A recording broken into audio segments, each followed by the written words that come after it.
டிஃப்ரெண்ட்டாக வெண்டைக்காய் புளிக்குழம்பு செய்யலாம். ஒரு குழிக்கரண்டி ஆயில் சேர்த்துக்கலாம் வாங்க. இந்த அளவுக்கு வெண்டைக்காயை ஃப்ரை பண்ணி எடுத்துக்கலாம். அதே பாத்திரத்தில் 2 ஸ்பூன் ஆயில் சேர்த்துக்கலாம். 1 ஸ்பூன் கடுகு சேர்த்துக்கலாம். ஒரு ஆனியன் கட் பண்ணி சேர்த்துக்கலாம். 2 கொத்து கருவேப்பிலை சேர்த்துக்கலாம். ஒரு தக்காளி அரைச்சி சேர்த்துக்கலாம்.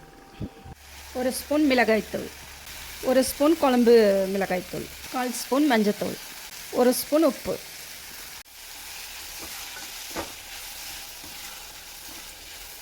நெல்லிக்காய் சைஸில் புளி கரைச்சி வச்சுருக்கேன், அந்த கரைசல் சேர்த்துக்கலாம்.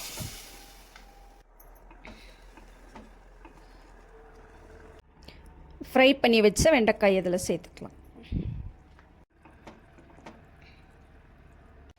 1/4 மூடி தேங்காய் பேஸ்ட் அரைச்சி சேர்த்துக்கலாம்.